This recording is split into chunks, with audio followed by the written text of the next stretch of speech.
जो लोग, जो समुदाय, जो देश अपनी पुरानी गलतियों को स्वीकार नहीं करता, वो अपनी पुरानी गलतियों को फिर दोहराता है।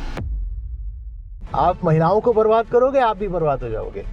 कि जब सावित्री बाई अशिक्षा से लड़ रही हैं, ऊंच नीच से, भेदभाव, छुआछूत से लड़ रही हैं और अंत में प्लेग से लड़ रही थी, उसी प्लेग में उनकी मृत्यु भी हुई थी। इंसान और इंसान का रिश्ता समाज कहलाता है। तो समाज सुधार बिना आत्म सुधार के तो संभव ही नहीं है ना। देखो अभी देखने में ये आ रहा है कि जो पढ़ी लिखी हुई महिलाएं हैं ना, वो भी अच्छे तरीके से भीतरी तौर पर गुलाम है। कि महिलाओं को शिक्षा भी अगर मिल रही है तो भी वो उस शिक्षा का इस्तेमाल वास्तव में अब एक खुला जीवन, आज़ाद, ऊंचा जीवन जीने के लिए नहीं कर पा रही हैं। वो भीतरी तौर पर अभी भी बेड़ियों में ही जकड़ी हुई है। तो सिर्फ बाहरी आज़ादी से काम नहीं चलेगा, आज़ादी भीतर भी होनी चाहिए। जिसको तो गुड लाइफ समझती है, हैप्पी लाइफ समझती है ना, तेरी गुड हैप्पी लाइफ का, तेरी आइडियल लाइफ का वो कॉन्सेप्ट ही तेरा शोषण कर रहा है।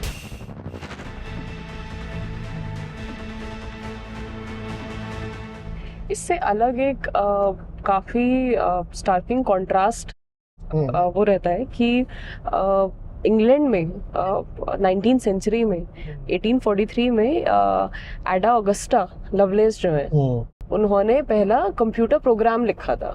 So the first programmer was actually a woman. And उस समय यदि मैं भारत में महिलाओं की स्थिति देखूं तो वहां पर ज्योतिबा फुले और सावित्रीबाई फुले लड़ रहे थे समाज से कि स्पेशली अपर कास्ट से कि महिलाओं के हाथ में वो एक किताब भी आ सके। तो आप ये समझो कि 1757 में प्लासी की लड़ाई थी और 1857 में, जिसको हम कहते हैं स्वतंत्रता का पहला संग्राम था, 1757, 1857, 100 साल। और ये दोनों ही लड़ाइयाँ हमने हारी भारत में। और यही वो समय था जब ब्रिटिश राज भारत में जड़े जमा गया। ईस्ट इंडिया कंपनी थी 1857 के बाद, फिर जो राज था वो ब्रिटिश क्राउन को, क्वीन विक्टोरिया को चला गया। तो यही वो 100 साल का समय था जब जो ब्रिटिश अथॉरिटी थी इंडिया में वो कंसोलिडेट हो गई, प्लासी से लेकर के दिल्ली के बीच में। दिल्ली माने जब जाके बहादुर शाह जफर को ध्वस्त कर दिया गया और आखिरी मुगल किंग भी समाप्त हो गया 1857। ये वो समय था जब यूरोप में महिलाएं निखर कर सामने आ रही थी। ये वो समय था जब चार्ल्स बैबेज का जो इंजन था, कंप्यूटिंग इंजन था, एनालिटिकल इंजन था, एडा ऑगस्टा लवलेस उसकी प्रोग्रामिंग कर रही थी। महिलाएं हर क्षेत्र में आगे बढ़ रही थी। समझो अच्छे से, जिस समय भारत एक के बाद एक लड़ाई हार रहा था, उस समय भारत में शायद एक भी महिला शिक्षित न मिलती ढूंढने से। और जिस समय यूरोप, सिर्फ इंग्लैंड ही नहीं, डच भी थे, पोर्टुगीज भी थे, फ्रेंच भी थे, ये सब भारत में एक के बाद एक लड़ाइयाँ जीत रहे थे। ये वो समय था जब उनकी महिलाएं भी अपने अपने क्षेत्रों में लड़ाइयाँ जीत रही थी। विज्ञान, मेडिसिन, कला, साहित्य, राजनीति, लॉ, हर क्षेत्र में आगे बढ़ रही थी। बात समझ रहे हो? यूरोप से अगर भारत हार रहा था तो उसका कारण यह था कि भारत ने अपनी महिलाओं को हरा रखा था। और यूरोप अगर भारत से जीत रहा था तो उसका कारण यह था कि यूरोप ने अपनी महिलाओं को जिता रखा था। जिस जगह पर महिलाओं की दुर्दशा होती है, वो जगह बर्बाद हो जाती है। और आयरॉनिकली ये बात खुद मनुस्मृति बोलती है। ये घोर विडंबना है कि खुद मनुस्मृति ये बात बोलती है कि जहां नारी की पूजा होती है, देवता वहां निवास करते हैं। समझ रहे हो? और जिसका निष्कर्ष, जिसकी कॉलोनरी ये हो सकती है कि जहां नारी की पूजा नहीं होती है, जहां नारी अपमानित, प्रताड़ित होती है, वहां बर्बादी आती है, वहां पर राक्षस निवास करते हैं, वहां देवता रमण करते हैं, ऐसा कहती है मनुस्मृति। तो मनुस्मृति जो बात बोलती है वो बात हमको बड़े बड़े आयरॉनिकल तरीके से सच होती दिखाई देती है। आप महिलाओं को बर्बाद करोगे, आप भी बर्बाद हो जाओगे। जिस समय हमें इस बात की खुशी हो रही थी कि पहला महिला स्कूल खुल रहा है, और खुशी भी आज हो रही है। उस वक्त तो खुशी भी नहीं हो रही थी। उस वक्त तो इसको एक कलंक की तरह देखा जा रहा था। उसके कुछ ही समय बाद यूरोप में उस महिला का जन्म हुआ था जो डबल नोबेल प्राइज विनर है। जो डबल नोबेल प्राइज विनर थी। किसकी बात कर रहा हूँ? मैरी क्यूरी की। तो 1890 में गए हैं ज्योतिबा, 1897 में गई थी सावित्री बाई, और उस समय मैरी क्यूरी अपना बच्ची रही होंगी, पढ़ाई लिखाई की कोशिश कर रही होंगी। जरा देखना मैरी क्यूरी का ईयर ऑफ बर्थ क्या है, निर्मल देखना। तो ये बड़ा इंटरेस्टिंग कॉन्ट्रास्ट है जी। कि जब सावित्री बाई अशिक्षा से लड़ रही हैं, ऊंच नीच से, भेदभाव, छुआछूत से लड़ रही हैं, और अंत में प्लेग से लड़ रही थी, दुर्भिक्ष से, अकाल से भी लड़ रही हैं, फिर महामारी से, प्लेग से लड़ रही हैं। उसी प्लेग में उनकी मृत्यु भी हुई थी। उस समय पर यूरोप में वो सब तैयार हो रहा है जहां एक लड़की जाकर के डबल नोबेल प्राइज जीतने वाली है। 1867 माने 30 साल की थी मैरी क्यूरी जब सावित्रीबाई फुले की मृत्यु हुई। माने 30 साल की थी, मतलब वो अपने रिसर्च में डूबी हुई थी। भारत में जिस समय लड़की पढ़ने भी नहीं जा रही है, उस समय मैरी क्यूरी अपने रिसर्च में डूबी हुई हैं और 2-2 नोबेल प्राइज निकालने वाली हैं। और हम फिर कहते हैं कि अमेरिका आगे क्यों निकल गया, यूरोप आगे क्यों निकल गया? क्योंकि उनकी महिलाएं बहुत आगे निकली हुई थी। आप अपने घर की लड़की को, बेटी को, बहू को दबाते हो, फिर आप सोचते हो कि देश आगे बढ़ जाएगा। मजाक है क्या?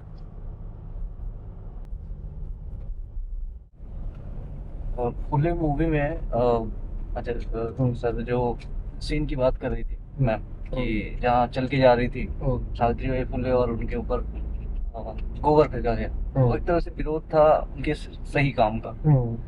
तो वो तो उस समय का था, लेकिन आज के टाइम में जो भी सही काम करने जाता है उसका भी विरोध होता है। शायद गोबर ना फेंकते हो, लेकिन जो उसका नेचर क्या होता है आज के टाइम? आज के टाइम पर वर्चुअल गोबर फेंका जाता है, ट्रोलिंग करी जाती है। देखो, ट्रोलिंग करी जाती है, जब ट्रोलिंग से बात नहीं चलती तो कोर्ट केस वगैरह हो जाएंगे, जब वो भी सफल ना हो तो गोली भी मार देते हैं। कितने ही समाज सुधारकों को पिछले कुछ दशकों में गोली भी मारी गई है। कोर्ट केस का तो कोई हिसाब ही नहीं है। और ट्रोलिंग छोड़ दो, उसको गिनो ही मत, वो तो प्रतिपल हो रही है, आतंकवाद है वो भी एक तरह का।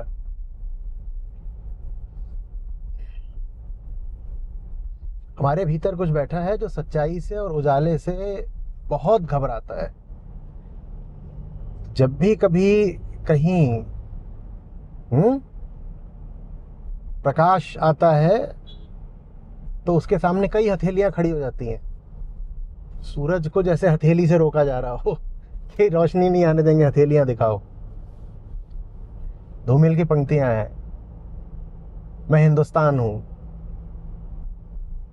मैंने जब भी उन्हें उजाले से जोड़ा है, उन्होंने मुझे इसी तरह अपमानित किया है, तोड़ा है। मगर समय गवाह है कि मेरी बेचैनी के आगे भी राह है। तो हिंदुस्तान में यही होता रहा है।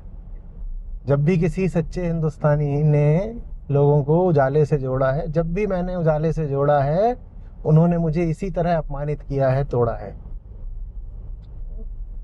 बहुत बढ़िया पंक्तियां और आगे भी है।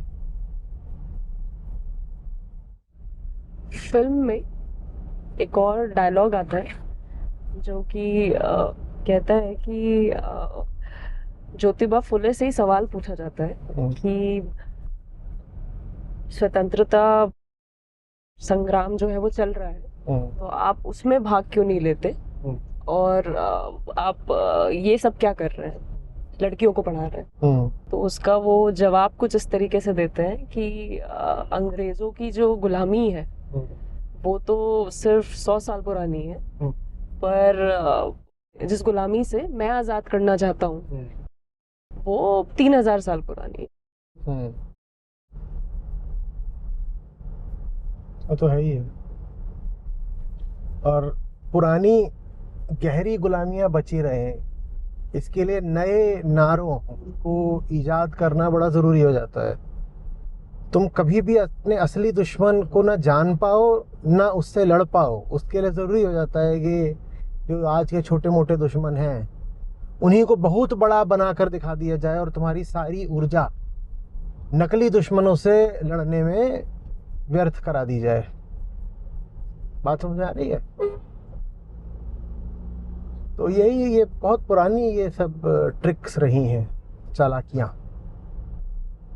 कि दुश्मन उधर है, दुश्मन उधर है, दुश्मन उधर है, दूसरी तरफ है दुश्मन। दुश्मन दूसरी तरफ नहीं है, दुश्मन तुम्हारे ही बीच है। दुश्मन उन्हीं लोगों में से है जिनको तुम अपना बोलते हो, जो तुम्हारे प्रिय हैं, जिनका तुम सम्मान करते हो। उन्हीं में असली दुश्मन है तुम्हारा। और उनसे भी आगे का जो दुश्मन हो तुम्हारे भीतर बैठा है, तुम खुद अपने दुश्मन हो। देखो अभी देखने में ये आ रहा है कि जो पढ़ी लिखी भी महिलाएं हैं ना, वो भी अच्छे तरीके से भीतरी तौर पर गुलाम है। वो पढ़ लिख गई होंगी पर उनका पढ़ना लिखना ऐसे ही है जैसे किसी गुलाम के हाथ में बड़ी ताकत आ जाए, वो उस ताकत का इस्तेमाल भी अपने मालिक की सेवा में ही कर रहा है। आप किसी गुलाम को बड़ा मजबूत शरीर दे दो, ताकत है, वो उस मजबूत शरीर का इस्तेमाल भी जो उसका आका होगा उसकी सेवा में ही करेगा। वो उस मजबूत शरीर का इस्तेमाल अपनी आज़ादी के लिए नहीं कर रहा है, वो अपने आका की सेवा के लिए कर रहा है। वैसे ही देखने में आ रहा है कि महिलाओं को शिक्षा भी अगर मिल रही है तो भी वो उस शिक्षा का इस्तेमाल वास्तव में एक खुला जीवन, आज़ाद, ऊंचा जीवन जीने के लिए नहीं कर पा रही हैं। वो भीतरी तौर पर अभी भी बेड़ियों में ही जकड़ी हुई हैं।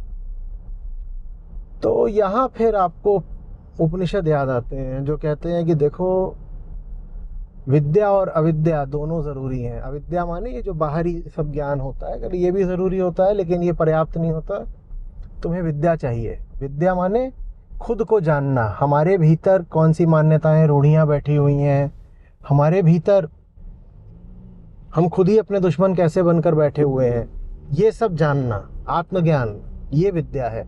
जब विद्या अविद्या दोनों होते हैं तब जा करके मुक्ति मिलती है, तब जा करके जीवन आप स्वतंत्र जी पाते हो।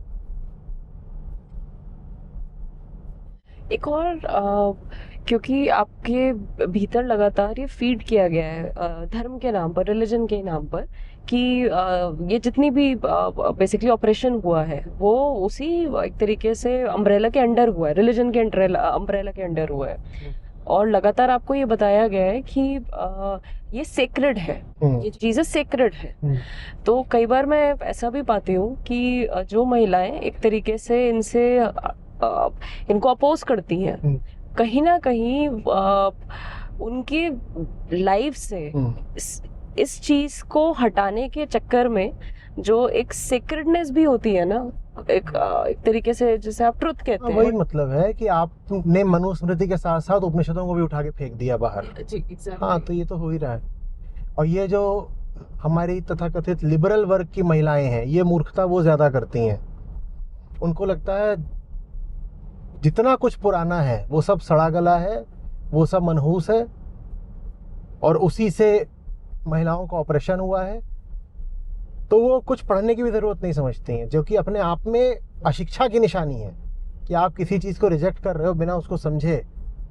ये किसी एजुकेटेड माइंड के लक्षण तो लग नहीं रहे। तो वो क्या करती हैं कि वो मनुस्मृति के साथ साथ भगवत गीता को भी उठा के फेंक देंगी बाहर। वो कहेंगे, उनको अगर बोलो कि उपनिषद हैं, पढ़ो उपनिषद, तो उनको लगता है उपनिषद भी ऑपरेसिव डॉक्यूमेंट्स हैं। कहते हैं ये भी पैट्रियार्की वाली ही बात है, इसमें भी पैट्रियार्की है। कौन से श्लोक में पैट्रियार्की है, कहाँ है, तुमने पढ़ा भी है? तो ये चीज़ में जो अपने आप को लिबरल, वोक, इमेंसिपेटेड बोलती हैं महिलाएं, ये मैं उनसे सविनय निवेदन करूँगा कि सेल्फ नॉलेज के बिना, आत्मज्ञान के बिना कोई इमेंसिपेशन नहीं हो जाता। बाहर की जानकारी ले लेना, इतिहास में क्या हुआ, समाज में क्या चल रहा है, मनोविज्ञान में क्या है, ये सब जानकारी लेना बहुत अच्छी बात है और बहुत ज़रूरी बात है, लेकिन ये पर्याप्त नहीं है, not sufficient. Knowing yourself, self knowledge वो बहुत ज़रूरी है, और अध्यात्म का पूरा क्षेत्र उसी लिए होता है। आप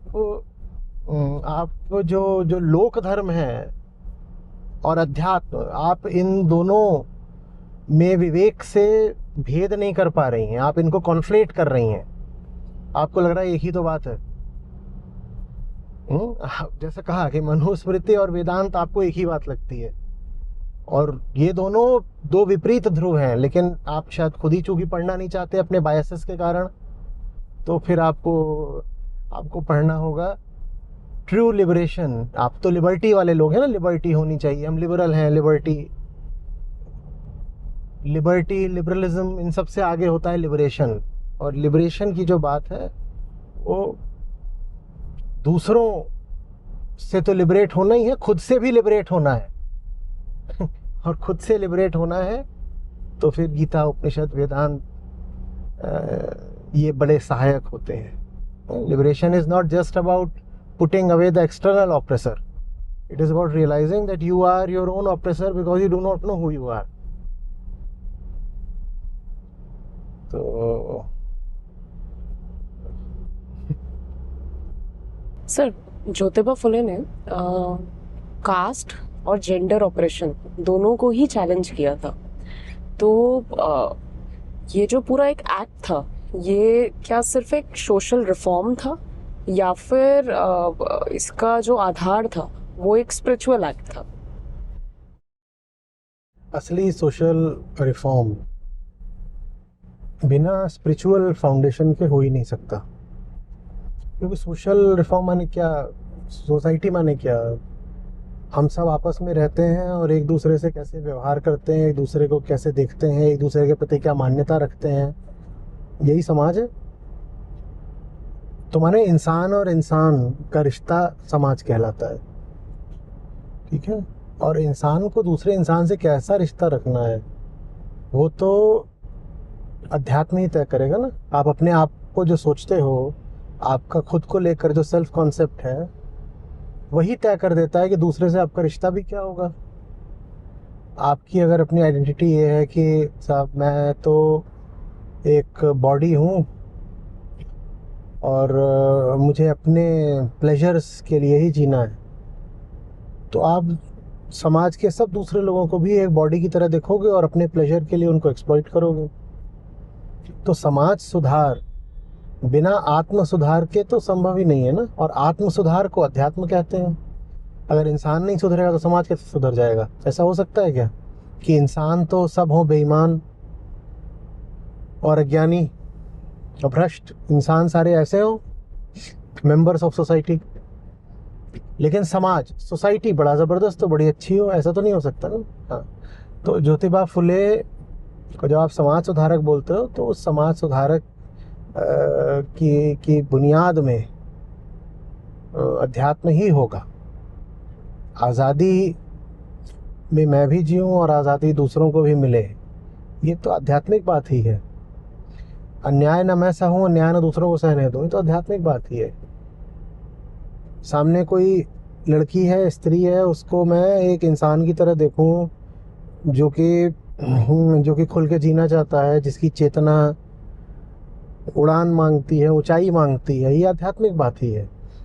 तो अगर कोई वाकई अच्छा सोशल रिफॉर्मर हुआ है तो स्पिरिचुअल होगा ही होगा। और वाइसे वर्सा, अगर कोई कहता है कि वो स्पिरिचुअल है लेकिन सोसाइटी जैसी चल रही है उसको चलने दे रहना चाहता है, तो वो स्पिरिचुअल नहीं है। आज के समय में, अभी हमने ज्योतिबा की बात करी, अब आज के समय में आ जाओ। आज के समय में बहुत सारे ऐसे लोग हैं जो अपने आप को स्पिरिचुअल बोलते हैं, लेकिन आसपास क्या चल रहा है, दुनिया में क्या हो रहा है, इससे उनको कोई फ़र्क नहीं पड़ता। आप उनको स्पिरिचुअल नहीं बोल सकते।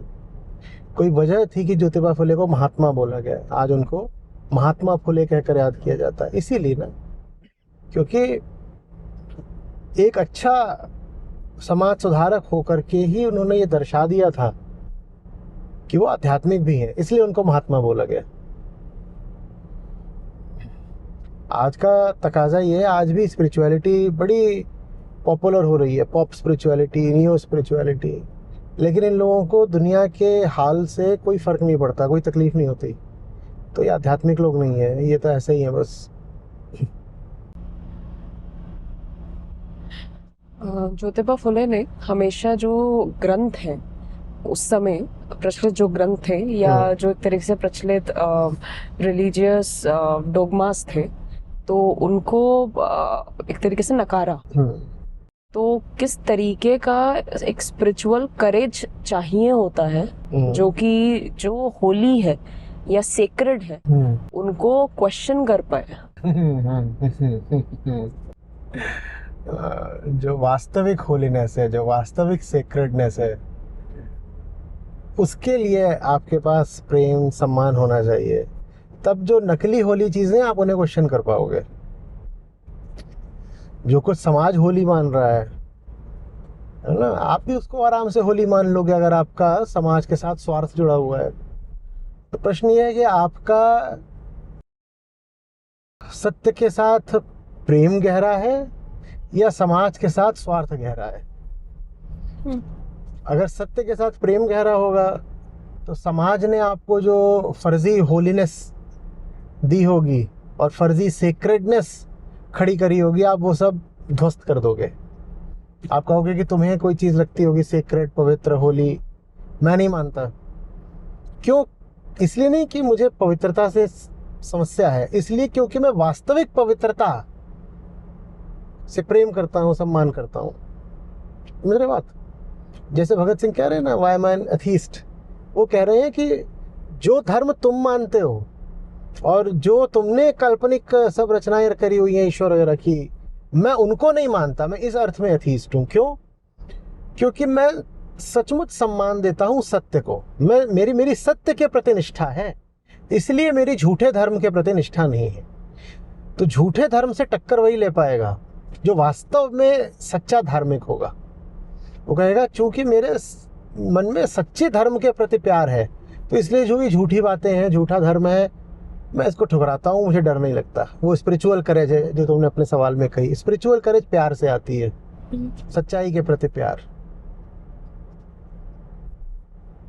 सच्चाई के प्रति, अपनी संभावना के प्रति, अपनी मुक्ति के प्रति, जीवन में जो कुछ भी ऊंचा और सुंदर है उसके प्रति। अगर उन सब के प्रति प्यार है तो बाकी सब जो गड़बड़ चीजें हैं, ओछी चीजें हैं, उनको आप ठुकरा लोगे। प्रेम साहस दे देता है।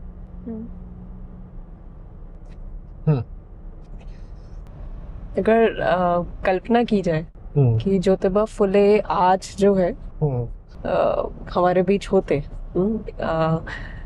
तो वो किस तरीके के इनजस्टिसेस से फाइट कर रहे होते हैं।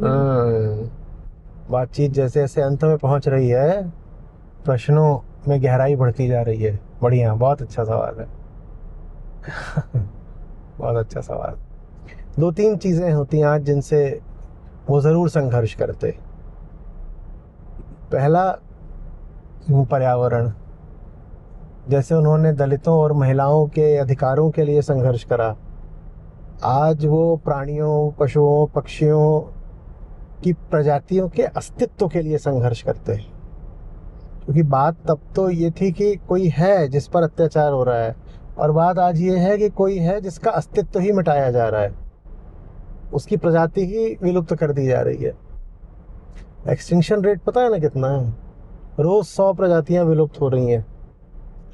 और ये नेचुरल नहीं है, ये आर्टिफिशियल है, मैन मेड है, ये हम कर रहे हैं। तो आज अगर महात्मा फुले होते तो इसके खिलाफ खड़े होते। ये क्यों है? दूसरा, जो आज सबसे बड़ा भेद है, अंतर है, वो है अमीर और गरीब के बीच में। उस समय में भी 1850 1870 में भी दुनिया में उतनी इनइक्वालिटी नहीं थी जितनी आज है। तो जो आर्थिक असमानता है अमीर और गरीब के बीच की, ग्लोबल नॉर्थ और ग्लोबल साउथ के बीच की, आज अगर महात्मा फुले होते तो उसके खिलाफ खड़े होते। और आज अगर महात्मा फुले होते तो वो जो, जैसे उस समय उन्होंने कहा कि धर्म के नाम पर शोषण हुआ है, आज वो खड़े होते कि तुम धर्म का ही शोषण क्यों कर रहे हो। उस समय वो धर्म के नाम पर शोषण से लड़े थे, आज वो धर्म के ही शोषण से लड़ जाते, क्योंकि आज धर्म का ही शोषण हो गया है। धर्म का ही अर्थ कुछ से कुछ बना दिया गया है। तो इसके अलावा उन्होंने काम करा था दलितों महिलाओं के लिए, लेकिन दलितों महिलाओं की हालत आज भी कोई बिल्कुल संतुष्टि की तो नहीं हो गई है। तो वो तो जो उनका काम का क्षेत्र था उसको तो आगे बढ़ाते ही रहते। यदि वो आज होते और वो आज की महिला से मिलते तो तो क्या बोलते? जी बोलते देख, आज़ादी बड़ी बात होती है ना, गुलामी नहीं करनी है। उन्होंने अपनी किताब का नाम ही दिया था गुलामगिरी, क्योंकि गुलामी से उनको बड़ी समस्या थी। बोले देख, गुलामी नहीं करनी है, और अगर आज़ादी सचमुच चाहिए तो सिर्फ बाहरी आज़ादी से काम नहीं चलेगा, आज़ादी भीतर भी होनी चाहिए। वो आज की महिला से कहते हैं कि भीतरी आज़ादी का भी ख्याल कर ले। तुझे दबाने वाला आज बाहर नहीं है शायद मौजूद उतना, पर तेरा शोषण करने वाला आज तेरे भीतर ही बैठा हुआ है।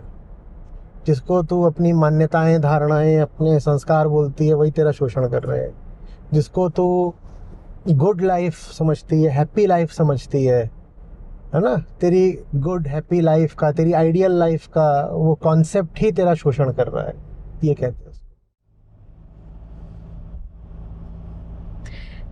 लेकिन एक तरफ मतलब उन्होंने जो किया उस समय, जो कदम उठाया सारे रेजिस्टेंस के against, and that changed the entire course of direction for women at least. And उसके बावजूद चाहे ज्योतिबा फुले हो, सावित्रीबाई फुले हो या फातिमा शेख हो, इनको हम मेन स्ट्रीम में उस तरीके से नहीं हमें पढ़ाया जाता है या हमारी आंखों के सामने लाया जाता बार बार। और जबकि इनकी जगह जरूर किसी और चीज ने ले ली है। तो इनके बारे में इतिहास में पढ़ाया क्यों नहीं जाता? जी नहीं, सिर्फ इतिहास नहीं। हाँ। अब जैसे अगर एक फुले मूवी भी आई है, हाँ। तो मीडिया में ये चर्चा क्यों नहीं होनी चाहिए, या न्यूज़पेपर्स में, आर्टिकल्स में ये चर्चा क्यों नहीं होनी चाहिए? पीछे देखो, सच्चाई देखो तो मानना पड़ेगा कि हमारे अतीत में, इतिहास में बड़ी गड़बड़ रही है। तो फिर हम जो बार बार राग अलापते हैं ना, स्वर्णिम अतीत, गौरवशाली इतिहास, उसमें समस्या आ जाएगी। तो इसलिए हम ये देखना ही नहीं चाहते कि पीछे हम कैसे हालातों और बाधाओं से होकर गुजरे हैं, कि बीच में स्थितियाँ कितनी ज़्यादा विभत्स थीं, और बीच में नहीं, कई शताब्दियों तक कैसी दुर्दशा थी। जब मानोगे कि भारी दुर्दशा थी, तब फिर उनके प्रति सम्मान भी उठेगा जिन्होंने तुम्हें उस दुर्दशा से बाहर निकाला है। लेकिन मानोगे दुर्दशा है तो स्वयं को जिम्मेदार भी मानना पड़ेगा। और मानोगे दुर्दशा है या रही है दुर्दशा, तो जो खोखला तुम स्वाभिमान लेकर घूम रहे हो, उस स्वाभिमान को भी त्यागना पड़ेगा। और स्वाभिमान के साथ अहंकार जुड़ा होता है, तो अहंकार नहीं अपने आप को झुकाना चाहता, तो वो नहीं मानेगा कि भारत में स्त्रियों की, दलितों की ऐसी दुर्दशा थी। असल में स्त्रियों दलितों की क्या दुर्दशा थी? जिन्हें हम शूद्र कहते हैं, ओबीसीज, वो आबादी का 40 से 50% है। 10-12% SC और ST हैं, जिनको अछूत कहा गया, अनटचेबल कहा गया, तो 70% तो यही हो गए। और बाकी 30% में भी आधी स्त्रियां हैं। तो माने 85 से 90% लोगों की दुर्दशा थी। तो भारत के किसी वर्ग की दुर्दशा की बात नहीं हो रहा है, हम समूचे भारत की दुर्दशा की बात कर रहे हैं। अगर 90% भारत की दुर्दशा थी, तो माने पूरे भारत की दुर्दशा थी। अब ये मानना हमारे स्वाभिमान को बड़ी चोट पहुंचाता है कि हमने अपने राष्ट्र का ये हाल कर रखा था, तो हम आंख मूंद लेना चाहते हैं। हम ऐसा अभिनय करना चाहते हैं कि जैसे बस सब कुछ बड़ा अच्छा अच्छा था हमारे अतीत में। बहुत लोग हैं जो आकर कहते हैं, पता है सती प्रथा ऐसी कोई चीज थी ही नहीं। सती का तो अंग्रेजों ने एक आविष्कार कर दिया ताकि भारतीयों को नीचे दिखाया जा सके, समझो। लेकिन जो लोग, जो समुदाय, जो देश अपनी पुरानी गलतियों को स्वीकार नहीं करता, वो अपनी पुरानी गलतियों को फिर दोहराता है।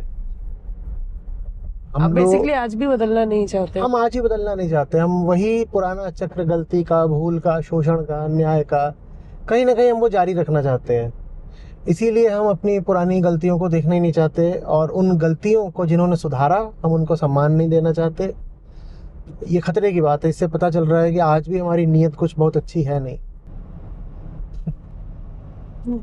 मैं काफ़ी सरप्राइज थी ये देखने में कि जो थिएटर था, एक तो पहली बात शोज बहुत कम थे, एंड बुक माई शो पे जनरली और बहुत कम पैसे के जो थे वो टिकट्स थे। 100 रुपये, 200 रुपये, 300 रुपये, इनसे ऊपर के ज़्यादातर टिकट्स अवेलेबल भी नहीं थे, और शोज बहुत जल्दी जल्दी कैंसिल भी हो रहे थे। काफ़ी मुश्किल से ये वाला शो का भी स्लॉट मिला था। एंड इवन हॉल के अंदर ज्यादातर जो सीट्स थी वो खाली थी, जबकि भारत की आधी आबादी महिलाओं की है, और जिनके बारे में ये मूवी है वो उन्होंने मतलब यदि किसी के प्रति आपका ऋण है तो वो ज्योतिबा फुले के प्रति है। और उनके ऊपर यदि कोई मूवी बनती है पहली बात तो, एंड उसमें महिलाएं ही नहीं मौजूद हैं वहां पर उनको देखने के लिए। इस देश की सब पढ़ी लिखी महिलाओं को महात्मा फुले का एहसान मानना चाहिए। लेकिन उन्हें शायद नाम ना पता हो। जिन्हें नाम भी पता है तो ये ठीक है, हो गया थोड़ा बहुत कुछ ऐसे ही है। सही कहा, फिल्म देखने भी नहीं गई और इधर उधर की कोई फिल्म हो। असल में शोषण के बारे में जो एक छुपी बात रहती है ना, वो ये क्या है कि कहीं ना कहीं आप अपने शोषण में खुद ही भागीदार होते हो जी। ठीक है, और वो इसी बात से पता चल रहा है ना भाई। आपको अगर वाकई अपने शोषण से समस्या होती तो आप उसके प्रति कुछ प्रेम भी दिखाते, कुछ अनुग्रह, कुछ ग्रेटिट्यूड भी दिखाते, जिसने आपको फिर बचाया, बाहर निकाला। आपको अगर उसके प्रति ग्रेटिट्यूड नहीं है तो इसका मतलब ही यही है कि आपको अपने शोषण से फिर समस्या भी नहीं है, और जब शोषण से समस्या नहीं है तो शोषण चलेगा, एक्सप्लॉइटेशन चलता रहेगा। आज भी चल ही रहा है, अलग तरीकों से चल रहा है।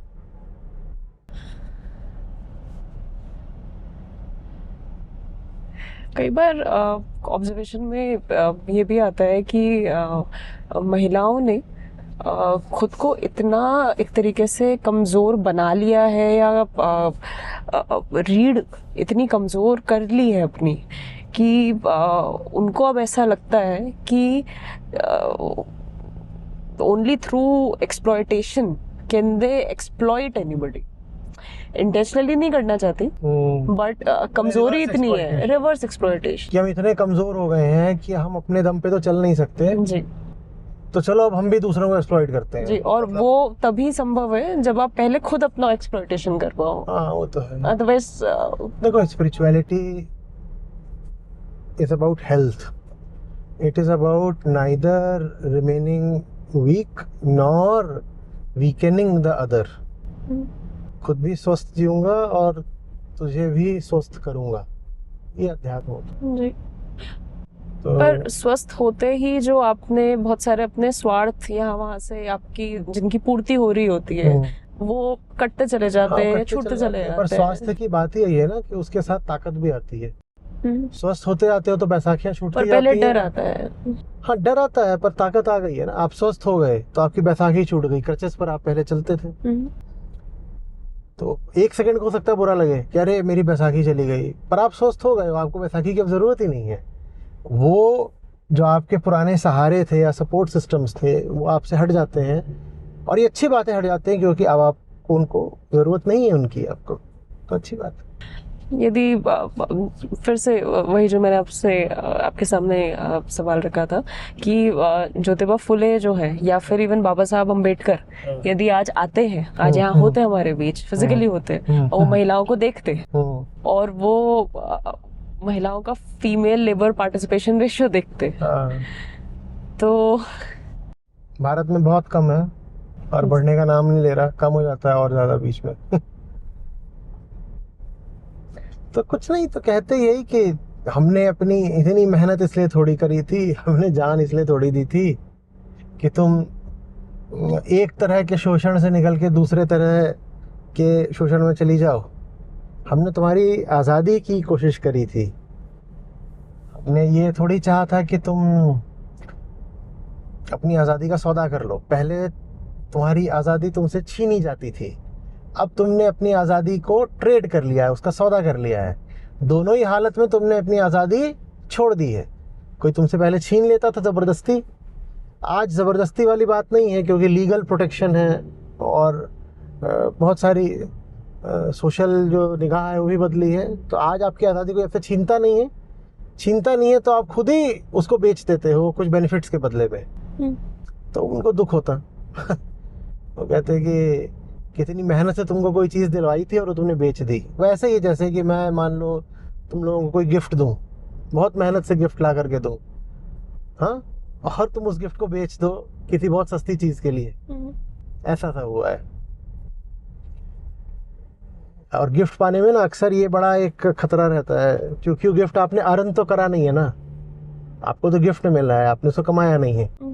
आपकी लड़ाई भी उन्होंने लड़ी, आपकी लड़ाई किसी और ने लड़ी है आपके बदले, इसीलिए तो वो जो चीज तोहफे में, उपहार में, मुफ्त में मिल जाती है, आप उसकी कदर नहीं करते। आप उसको सस्ता समझ के या तो छोड़ देते हो या बेच देते हो, आधे पौने दामों बेच देते हो। तो इस बात को देख करके इन लोगों को बड़ा दुख होता है कि यार हमने तुम्हारे लिए कितनी मेहनत करी और तुम ये क्या कर रही हो। आपको कैसा लगता है? ऐसा ही लगता है।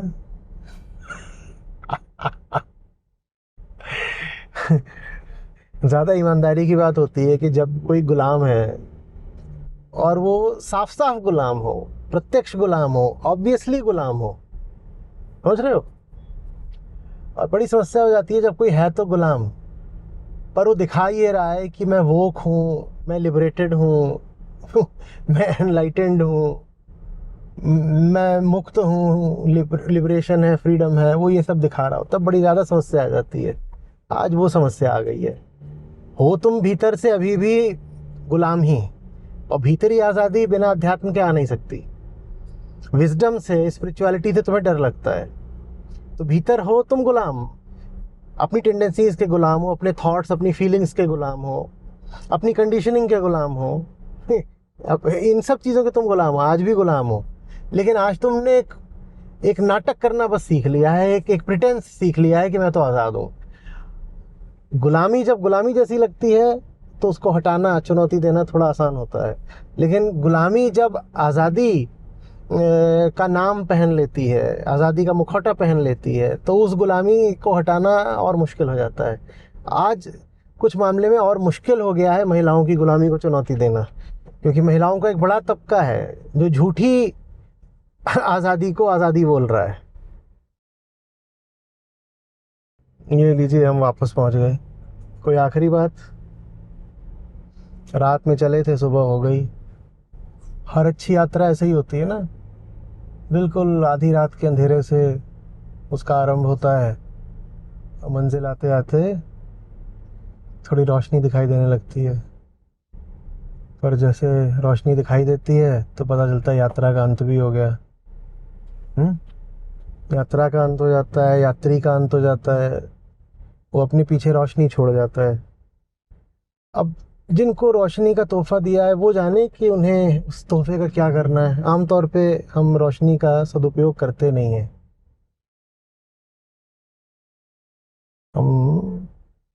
हम अपने ऊंचे से ऊंचे ग्रंथों के साथ खिलवाड़ करते हैं, हम महापुरुषों की बातों को तोड़ मरोड़ देते हैं, उनकी जो लेगेसी होती है उसकी उपेक्षा कर देते हैं।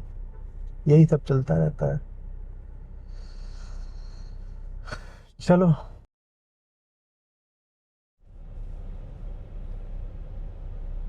Thank you.